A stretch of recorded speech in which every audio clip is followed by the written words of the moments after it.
Muy buenos días. Antes que nada quiero agradecer la invitación de las autoridades de la UBAC y decirles que me siento muy honrado de estar aquí ante todo el claustro universitario. Me siento como en casa. Participé en el evento del 10º aniversario de la UBAC hace algunos años. Y tuve también el honor de colaborar con el licenciado Héctor en la Secretaría Académica hace algún tiempo. Y pues me siento aquí cercano con todos ustedes. Algunos de ustedes quizás me recuerden. El tema que me han pedido desarrollar el día de hoy es un tema complejo, pero si nosotros nos detenemos un poco, encontramos que no es tanto. De hecho, de lo que yo voy a hablar hoy, todos nosotros ya lo sabemos. Si no, no estaríamos en una universidad, no seríamos maestros. Seguramente no tendríamos una familia, no trabajaríamos en nuestra sociedad, no tendríamos un desarrollo académico, etcétera, etcétera. Hablar de la persona humana, pues en el fondo es hablar de nosotros mismos. Claro que, como se ha recordado aquí, estamos en un tiempo de crisis, o se habla de un tiempo de un cambio de época, en el que las experiencias, las referencias, las instituciones, los valores que daban consistencia a la vida común, ya no son referencia. ¿Sí? Lo que podemos decir era el ambiente que sin proponérselo educaba, y así encontrábamos un ambiente semejante dentro y fuera de casa, en la escuela, en la universidad, en las iglesias, etcétera. Casi este ambiente era como una nueva matriz que acababa de formarnos, y ciertamente había instituciones educativas especializadas, claro que sí, pero la sociedad era, no voy a decir homogénea, pero era una apoyo, una colaboración, una sinergia que permitía que sí, con cambios, con crisis, etcétera, pudiéramos, porque siempre hay crisis. Todos fuimos adolescentes, todos fuimos jóvenes, todos nos rebelamos, todos cuestionamos, pero había instituciones que nos mantenían las referencias. Parece ser que hoy esto ya no es así. Y entonces ahora nos preguntamos, ¿qué es lo que pasa? ¿Qué es lo que está en juego de fondo? Y se ha dicho, se mencionó también aquí, si hay una crisis cultural, pero sobre todo una crisis antropológica. ¿Y qué quiere decir esto? Que es el hombre mismo el que está en crisis.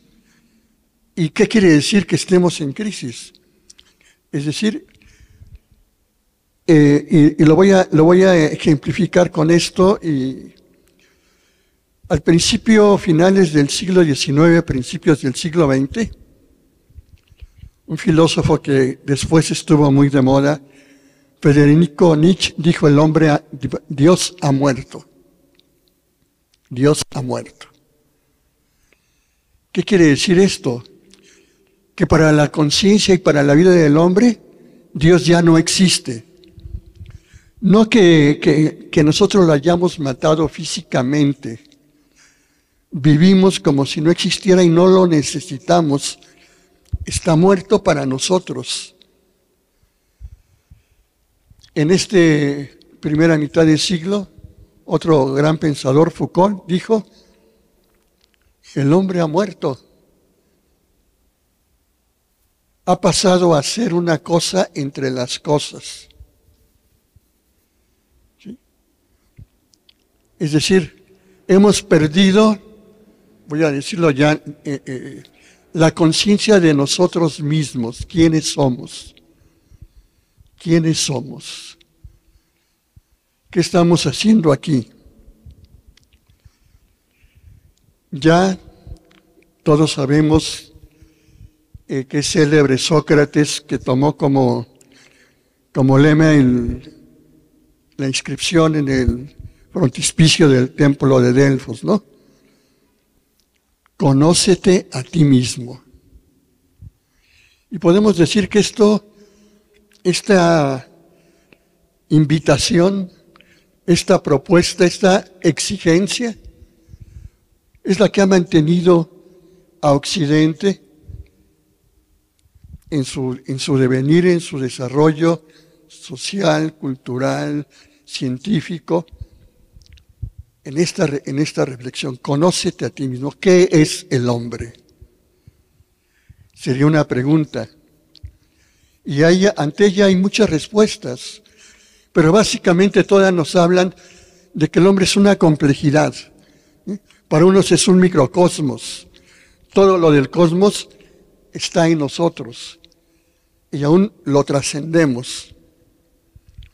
Porque como decía Pascal, somos como una caña movida por el viento que se dobla, pero somos una caña pensante. Tenemos conciencia de nosotros mismos y del mundo que nos rodea. Con lo cual empezamos a ver que no somos un objeto más de la naturaleza.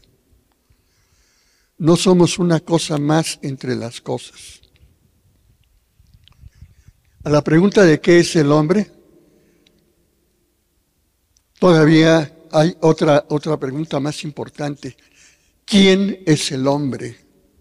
¿Quién soy yo? Ya no qué, sino quién. Y al hablar de quién es el hombre, estamos haciendo referencia a algo que nosotros solamente podemos decir esta palabra. Cuando preguntamos por quién, preguntamos por un tú, preguntamos por un yo, preguntamos por alguien, no por algo. Las dos preguntas no se contradicen, pero lo más propio para nosotros es ¿quién es el hombre? ¿Quién soy yo? ¿Quiénes somos? Y aquí es donde quiero yo tomar para plantear el tema que se me ha pedido, que reflexione con ustedes para que finalmente todos podamos dialogar y reflexionar en común.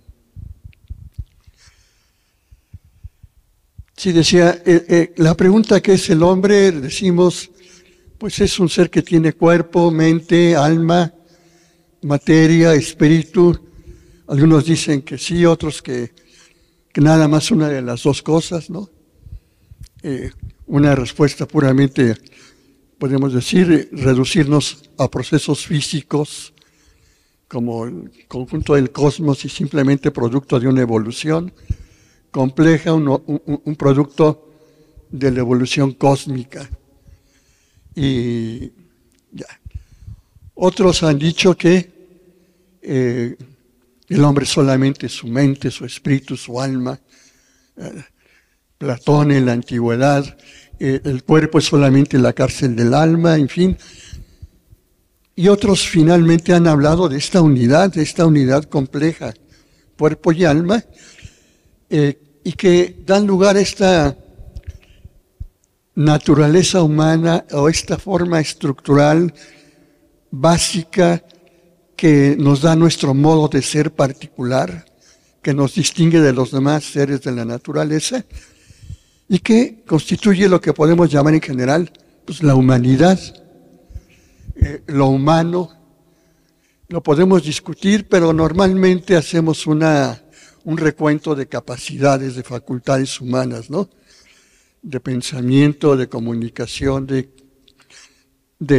lenguaje, de generar cultura, de vivir en sociedad, de producir arte, de tener un lenguaje simbólico, de colaborar con fines que nosotros nos proponemos, somos, se dice, animales, seres políticos, es decir, para vivir en común y buscando fines que nos proponemos. Y hacemos un recuento, podemos hacer un recuento de todas las capacidades, las facultades humanas, y más o menos decir que hay un modo de ser, algo que les da consistencia, unidad, y que nos caracteriza. Pero también podemos decir que somos personas. Y aquí es donde entramos. ¿Qué quiere decir que somos personas? Y no solamente somos un ser portador de unas características, de unas facultades, etcétera, unas capacidades, miembros de la especie humana. No. Cada quien es un individuo concreto, ¿sí? Único. Nadie puede ocupar el lugar del otro. Podemos cambiarnos de sillas, ¿no? Pero nadie puede pensar por otro, conocer por otro, amar por otro.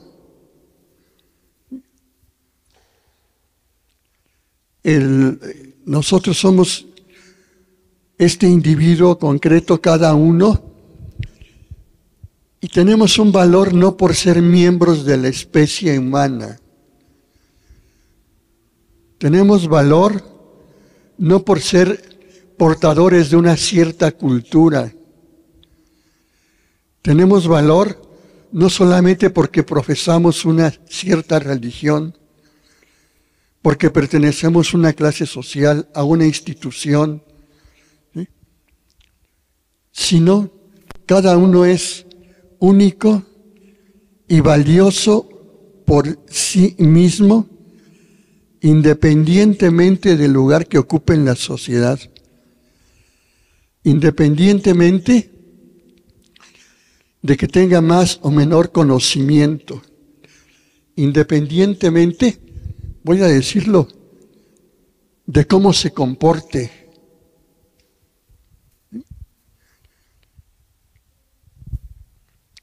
El que la persona humana, que este individuo concreto, sea así, nos puede ayudar a comprender, haciendo referencia a la palabra persona. De ella se ha buscado muchos orígenes etimológicos y podemos mencionar dos solamente, ¿no? Uno es que la palabra persona significaba máscara, prosopón. La máscara que se usaba en el teatro. ¿Y qué hacía la máscara? Algunos dicen ocultaba, pero en el teatro, en la significación, quería poner de manifiesto los rasgos propios del personaje que se estaba representando, ¿sí? De los agentes del drama, de los sujetos del drama, caracterizarlo, enfatizar y distinguirlo. Ligado a esto, otros decían, persona viene de personare. Es una etimología muy arbitraria, ¿no? Sonar más. En cierta manera la máscara lo hacía, proyectaba la voz, era una especie de micrófono en el foro, ¿no? En el teatro. ¿Y qué quiere decir esto? Lo que hace resaltar, sonar más, notarse más, de alguna manera lo que da relieve, lo que da cierta superioridad respecto de otras cosas. Incluso cuando hablamos, se habla de personajes. Es un personaje, es todo un personaje. En la antigüedad, y todavía mucho tiempo acá, y tal vez hoy en día, no se reconoce que todos seamos personajes. Solo eran personajes los reyes, Solo eran personajes los capitanes, los guerreros, solo eran personajes los grandes artistas, arquitectos, constructores, ¿sí? Algunos, los que resaltaban. Al resto de los seres humanos no se les reconocía su calidad de personas. Tan es así que había esclavitud. Es decir, unos eran concebidos como instrumentos al servicio de otros. A las mujeres tampoco se les reconocía plenamente yo no digo de personas, su estatus humano. Reconocer como miembros de la misma especie humana. Nosotros decimos ahora del mismo valor, de la misma dignidad.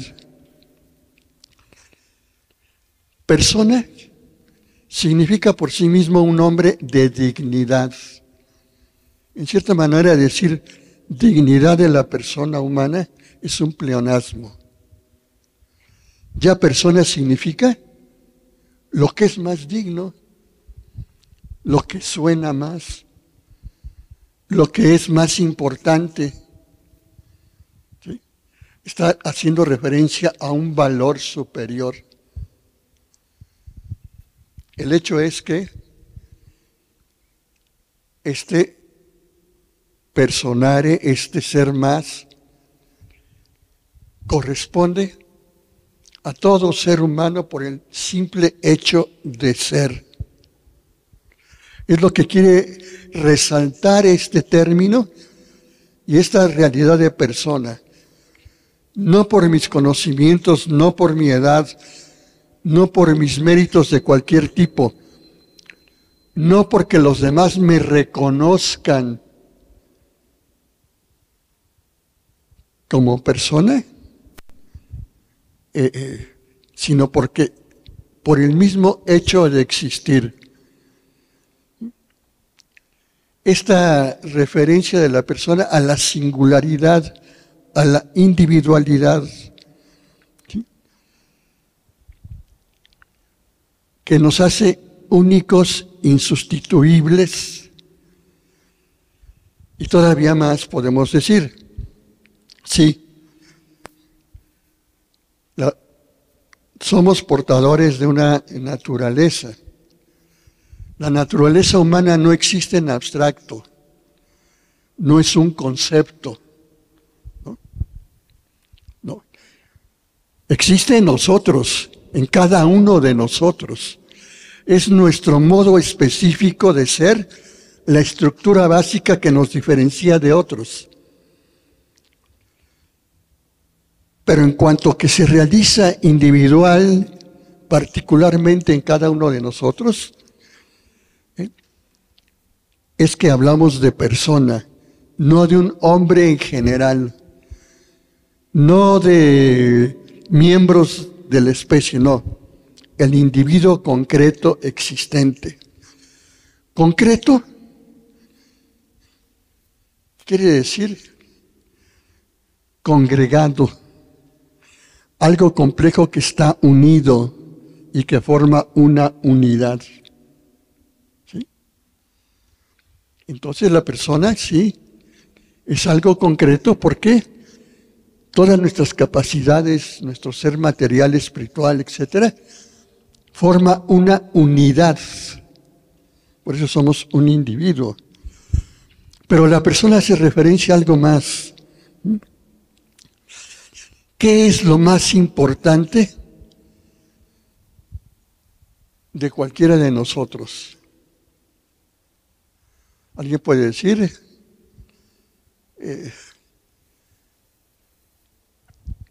Su salud, su inteligencia, etcétera, todas sus cualidades, conocimientos, todos sus valores, etcétera, ¿no? Pero lo más importante es que existen, que son reales, que tienen una consistencia en su propio ser, que están aquí. Esta en referencia a decir, somos reales, existimos. Normalmente lo damos por supuesto y no le enumeramos en lo que nos constituye. Pero podríamos no haber existido, podríamos no haber nacido. Y lo que sostiene todas las demás cualidades es nuestro propio ser, lo que nos da existencia, consistencia, nos hace ser un individuo distinto de cualquier otro. No somos parte de la humanidad como un gran organismo. Cada uno tiene consistencia propia, individual, tiene su propio ser. Sí, vivimos en común, etcétera, pero no somos simplemente parte de la ciudad de Morelia. En un sentido lo somos, pero tenemos un ser independiente y podemos irnos, es la prueba. Parte de un grupo, parte de una familia, parte de una empresa, parte de... No, la persona no se define por ser parte de algo más, sino porque tiene un ser propio, consistente, subsistente en sí mismo, como un todo que tiene una unidad.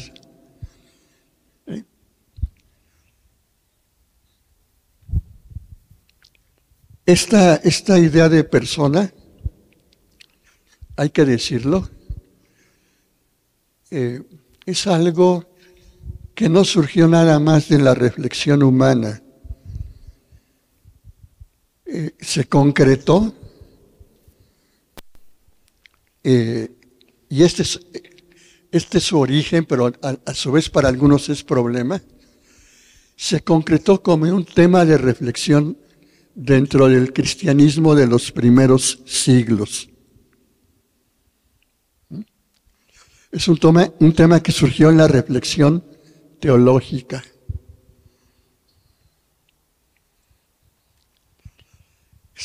A lo mejor nos acordamos del catecismo. A lo mejor no lo voy a preguntar. Pero en el catecismo decimos que creemos en Dios Padre, Dios Hijo, Dios Espíritu Santo, 3 personas y un solo Dios verdadero. El misterio de la Santísima Trinidad. En el catecismo también decían, y los cristianos lo profesamos, Cristo es verdadero Dios y verdadero hombre. Fíjense. Una sola persona y 2 naturalezas, la naturaleza divina y la naturaleza humana. Bueno, la reflexión sobre estos temas para los siglos III, IV, es lo que introdujo el tema de persona para hablar del hombre específicamente. Esta distinción entre naturaleza y persona. ¿Sí? Una esencia con unas características determinadas es una naturaleza, la naturaleza humana. Pero el sujeto, ¿sí?, único, existente, es la persona. En la fe cristiana es un dogma de fe, Cristo 2 naturalezas y una sola persona. La Santísima Trinidad, 3 personas y una sola naturaleza. Bueno, esto fue el Concilio de Nicea, etcétera, y no entro más. Solo digo que aquí como que culminó algo que venía pensándose en la cultura humana, pero se precisó esta distinción. No solamente tenemos la naturaleza humana, sino tenemos esta característica de ser personas con un ser único, subsistente, que nos da unidad, que nos hace ser diferentes radicalmente a todo lo demás.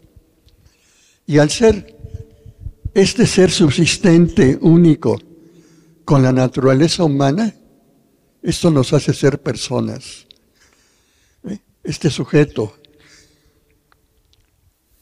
No doy una definición porque no se puede definir a la persona. Si decimos que la persona es el individuo concreto existente, bueno, más bien lo describimos porque lo individual no se define, no se agota en una definición, no hay definición de persona propiamente. ¿Sí? Se ha dicho que es una sustancia individual de naturaleza racional. Bueno, es única, irrepetible, insustituible, que está abierta por esto que porta de inteligencia, de espiritualidad, está abierta a conocer el mundo y también es un abismo interior para sí misma, tiene conciencia.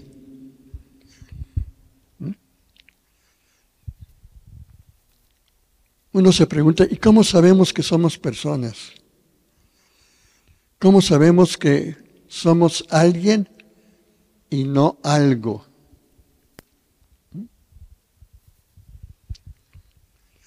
Pues eso lo sabemos inmediatamente, nadie nos lo tiene que decir por nuestra propia experiencia. La experiencia no es solamente la observación empírica del mundo externo a nosotros. La experiencia empírica sí es muy importante y fundamenta las ciencias de la naturaleza, etcétera, en las modernas ciencias humanas. Pero también hay una experiencia interior en nosotros.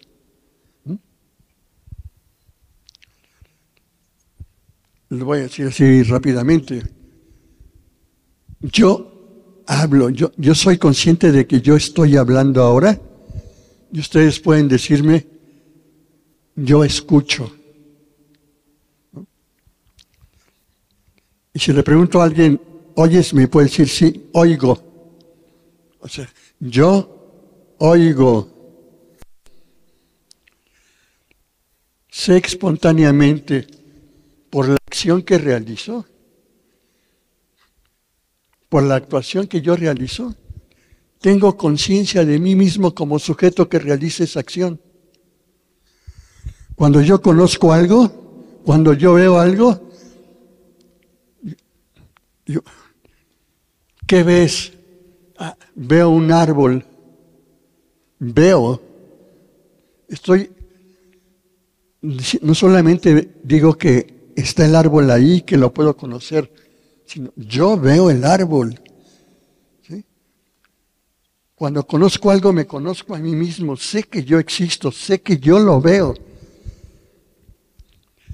Y lo veo porque soy, no porque lo veo yo soy. ¿Sí? Tengo conciencia de mí, de mi vida interior, cuando conozco, cuando quiero, cuando siento, cuando camino, cuando realizo una actividad. No de todas soy consciente, pero sí un amplio campo de actividad, sobre todo en aquella actividad donde entra mi inteligencia y mi voluntad libre. Yo me experimento a mí mismo como alguien, como un sujeto, centro de actividad, que decide sobre sí mismo, que se conoce a sí mismo, que sabe de sí y que no es simplemente un objeto más. Y esta distinción radical entre algo y alguien es algo que brota a nuestra conciencia y que nos pone en contacto, nos descubre que somos personas, ¿sí? Que somos alguien, que somos un yo. Nuestra conciencia se despierta ante el mundo cuando nos enfrentamos con él y con los otros. Y cuando decimos tú, al mismo tiempo estamos diciendo yo y el tú es otro como yo. ¿Sí? Y nos descubrimos así, que no somos personas aisladas, somos únicas, no somos parte, pero no estamos aislados. Particularmente nos descubrimos en un mundo y nos descubrimos con los otros. La persona no es algo cerrado en sí mismo, que nada más tiene una vida interior, su conciencia acá adentro. No sabríamos, y que no es capaz de abrirse a la realidad que lo rodea y a los otros sobre todo, no va a adquirir esta conciencia de sí mismo. Ahora, este es un punto importante porque hoy se discute. ¿Somos personas porque tenemos conciencia o tenemos conciencia porque somos personas?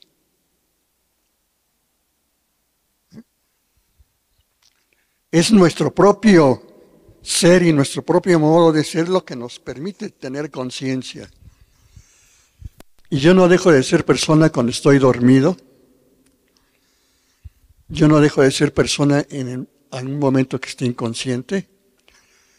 No dejo de ser persona cuando por algún motivo decimos perdemos la conciencia, pero no perdemos nuestro ser. ¿Sí? El ser persona es algo anterior a la conciencia. Una cosa es ser persona y otra cosa es tener conciencia de ser persona. Un minusválido es persona. Alguien que no, por algún motivo, no tiene todo el pleno ejercicio de sus capacidades, ¿es persona? Sí, lo es. No logra, voy a decirlo así, una vida plena de persona, pero es una persona.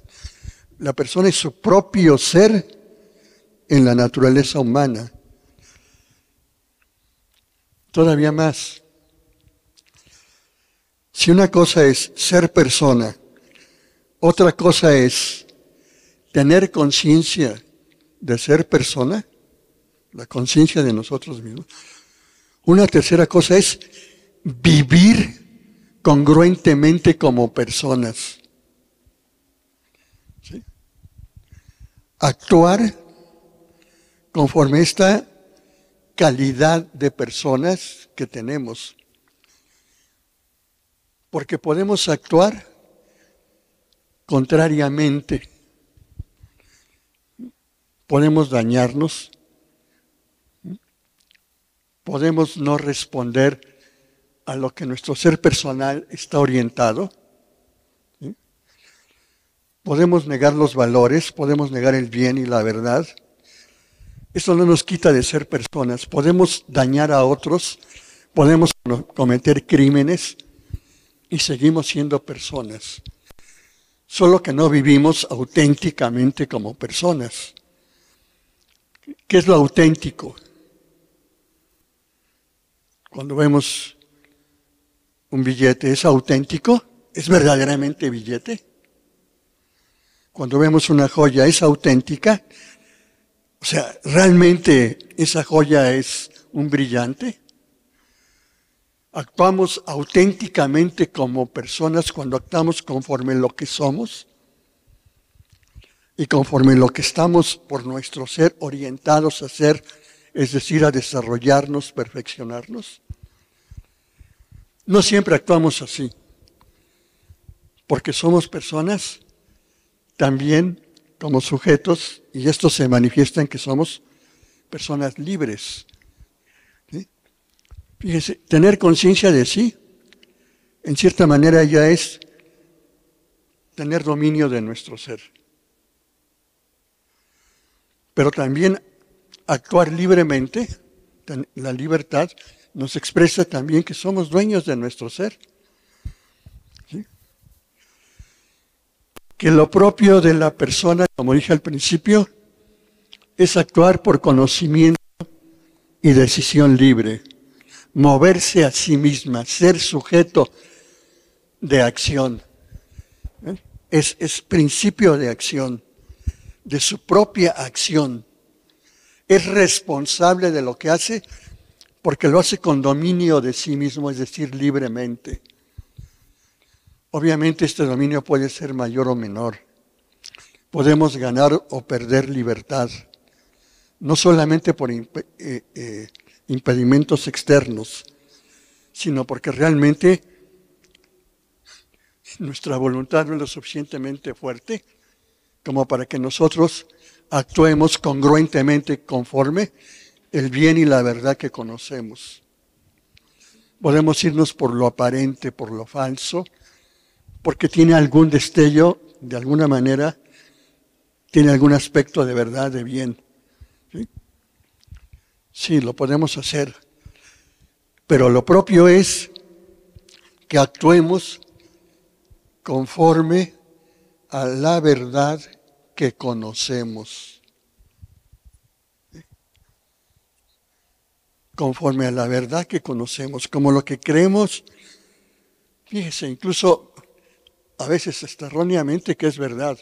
Lo propio de la persona es conocer por la verdad que conoce y decidirse en función de ello. ¿Alguien puede equivocarse? Sí. ¿Y hacer algo objetivamente malo? Sí. Pero no será eso moralmente imputable a ella. Si yo creo que allá está una persona y le disparo y le mato, obviamente cometo un crimen, jurídicamente soy responsable, y moralmente porque mi intención fue matarlo. Pues ¿saben qué? Si yo dije que era una persona y no, era un árbol, le pegué al árbol, jurídicamente no soy asesino. Moralmente actué creyendo que iba a matar a alguien y lo acepté. Entonces soy culpable, ¿no? Aquí viene esto, que cuando hablamos de la dignidad de la persona, hablamos de una doble dignidad. Una, la dignidad que tenemos por el simple hecho de ser, existir, como he dicho, y otra, esta es constitutiva, no la perdemos ni la ganamos, viene con nuestro ser. ¿Sí? No caduca. Técnicamente se ha llamado dignidad ontológica, dignidad de nuestro ser. Pero hay una segunda dignidad que sí ganamos y perdemos. Lo que se llama dignidad moral. Esa sí depende de nuestra conducta, de que actuemos libremente, que nos orientemos libremente hacia auténticos valores o que nos apartemos de ellos. Y así decimos, esta es una buena persona. Esta es una mala persona por su conducta. Esta es una dignidad moral. Es una dignidad adquirida por nuestros actos. Esta se gana o se pierde. Pero aunque yo pierda dignidad moral, en el otro sentido, se mantiene mi dignidad por mi propio ser de persona. Y esta dignidad de mi propio ser de persona, que es un valor, exige ser respetada. Yo sigo siendo un sujeto, voy a decir, he recibido el ser, mi ser está orientado a un desarrollo que yo no, a un perfeccionamiento que yo no puedo alcanzar si no lo conozco y no lo quiero, propio del modo de ser de la persona. Y aunque me equivoque, aunque sea moralmente indigno, mi dignidad se mantiene y yo siempre puedo tener la capacidad de rectificar, de reparar, de reorientar mi existencia. O voy a decirlo de otra manera también. el ser que yo tengo dado, que yo no me hice a mí mismo, está orientado a una finalidad. Voy a decirlo, estoy llamado a la existencia. Ser llamado a la existencia quiere decir ser vocado. Tengo una vocación. ¿Sí? Soy llamado para algo. Llamémosle para desarrollar mi ser, para perfeccionarme, para mi felicidad, para mi plenitud, para el encuentro con los demás y finalmente para el encuentro de aquel que me dio la existencia. Y manera de llegar a este encuentro, a esta realidad, es un acto eminentemente personal. Voy a decirlo de esta manera. Voy a usar las palabras de San Agustín, ¿no? El que te creó sin ti no te salvará sin ti. Es decir, si no quieres, porque estás dejado en manos de tu propia libertad.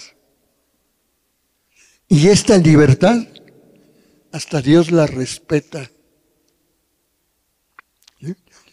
Porque estoy al extremo, el que te creó sin ti no te salvará sin ti. Es decir, si no quieres, si no reconoces y no aceptas libremente aquello.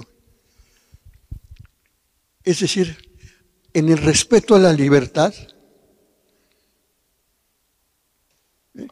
está el respeto, es una de las formas en que se manifiesta el respeto a la persona. También es cierto que yo me puedo dar fines y que de alguna manera yo voy ejerciendo mi libertad, puedo decidir ir proponiéndome objetivos, fines, etcétera. Y esto también me manifiesta como persona, no solamente la relación a mi último fin, pero radicalmente, ¿sí? Mi libertad, como decía un filósofo danés del siglo XIX, ¿no? Kierkegaard, finalmente, persona es estar solo ante Dios y tener que optar libremente por esta relación, ¿sí o no? Esa es la opción radical de la existencia. A él le daba, dice, vértigo. Sentía lo tremendo de esto porque sentía el peso de su propio ser en sus manos para decidir radicalmente sobre sí mismo frente al otro. Este autor pues, es uno de los que impulsa el llamado personalismo moderno, ¿no? Bien, esto quiere decir que respetar al otro es respetar su libertad. Sí. Respetar al otro es respetar su integridad. Sí. Respetar al otro es reconocerle su calidad de persona. Sí. Ahora bien, mi libertad no es algo absoluto. Tengo libertad, no soy libertad. Mi libertad aumenta o disminuye. Mi libertad es que yo decido y que no tenga obstáculos que me impidan. Pero mi libertad no es la que define qué es el bien y qué es el mal. ¿Sí? No soy creador del bien y del mal. Tengo que descubrir y reconocer, por eso tenemos nuestra inteligencia, inteligencia y voluntad van unidas. Y entonces, sí, quiere decir que tengo un fin, pero que no puedo alcanzar si yo no lo quiero.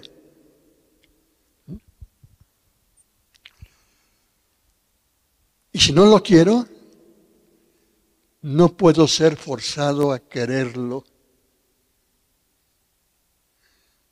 más que por la fuerza de la verdad y del bien que yo personalmente acoja.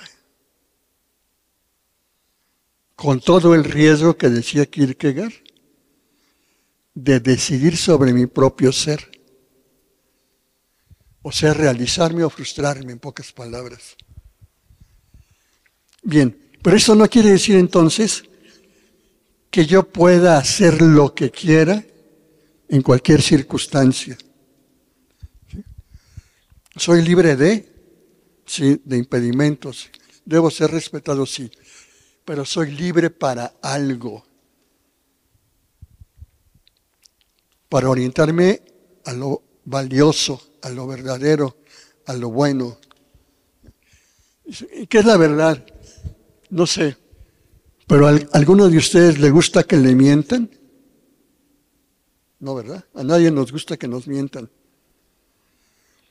¿Qué es la justicia? No sé. ¿Pero a alguien le gusta que le roben, que lo lesionen, que lo agredan? Sí sabemos qué es la verdad y qué es la justicia, aunque no lo digamos. ¿Sí? Y si somos aspiración a la verdad, al bien, a la belleza, nos constituye ese deseo de plenitud y de infinito a donde estamos orientados. Y termino con un punto que me parece importante hoy. Este tema de la libertad se vuelve difícil porque cualquiera puede decir, pues yo como soy persona, soy libre, puedo hacer lo que quiera y nadie me diga nada. No, vivimos en comunidad, vivimos en comunicación. ¿Sí? No somos creadores del bien y del mal. Cuando nos postulamos que mi libertad decide lo que es lo bueno y lo que es lo malo, estoy definiendo mi libertad como poder. ¿Hasta dónde llega mi libertad?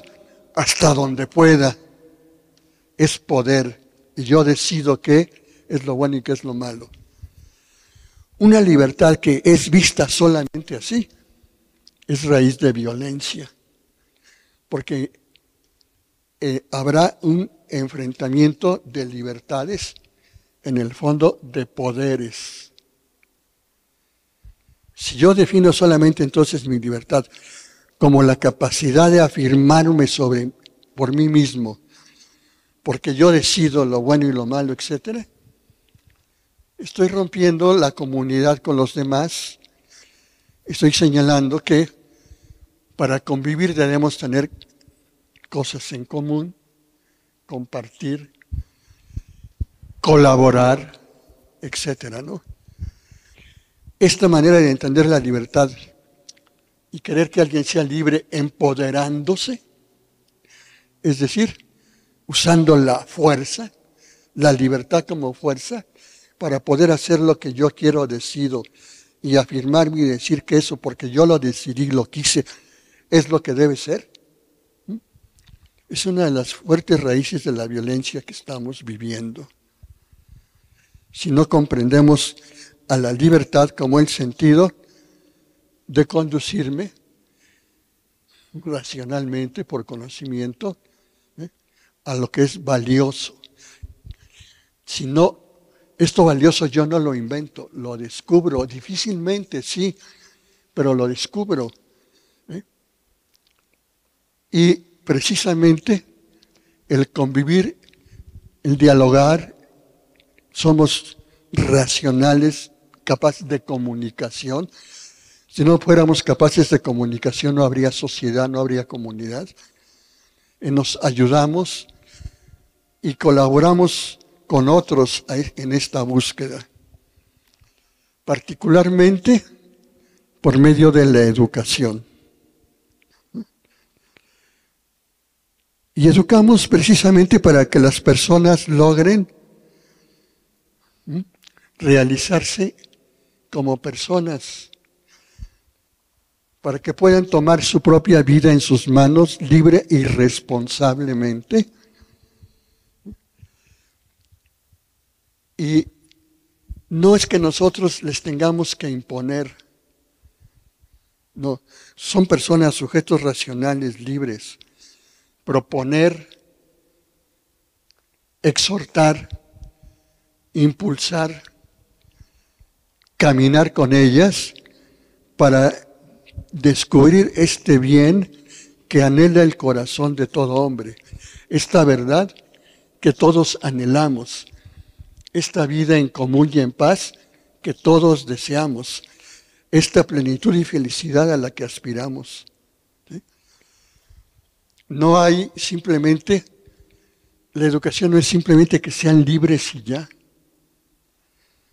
O sea, no solamente es dar poder, es enseñar a usar la libertad. ¿Sí? Ayudar a usar la libertad responsablemente y ayudar a buscar la verdad que nos dice hacia dónde, hacia qué valores, hacia qué fines vale la pena caminar. Uno de los aspectos en los que se expresa este tema de la dignidad humana de la persona es que ninguna persona puede ser tratado como medio, sino debe ser siempre respetada como un fin. ¿Qué quiere decir esto? Un medio es algo valioso porque sirve para lograr otra cosa. Es un instrumento. Se usa para lograr algo distinto. Las personas son fines porque son valiosas en sí mismas. No son útiles para, no son medios para alcanzar. No somos medios para alcanzar el progreso de la humanidad. No somos medios para alcanzar el desarrollo económico. Colaboramos y debemos hacerlo, pero la persona no está para ser usada como medio. Instrumentalizar, manipular, es mediatizar a las personas en función de un fin que no es el que le corresponde propiamente. Incluso aunque ese fin sea bueno. ¿Sí? Lo cual nos lleva a que debemos ser respetuosos de las personas, vivir en un sentido de respeto mutuo y ayudarnos unos a otros a vivir como personas, a reconocernos como personas y a que todos tengamos esta capacidad de conducirnos por nosotros mismos a esta vocación que todos tenemos para nuestra plenitud. Muchas gracias. Muchas gracias, maestro Castellanos.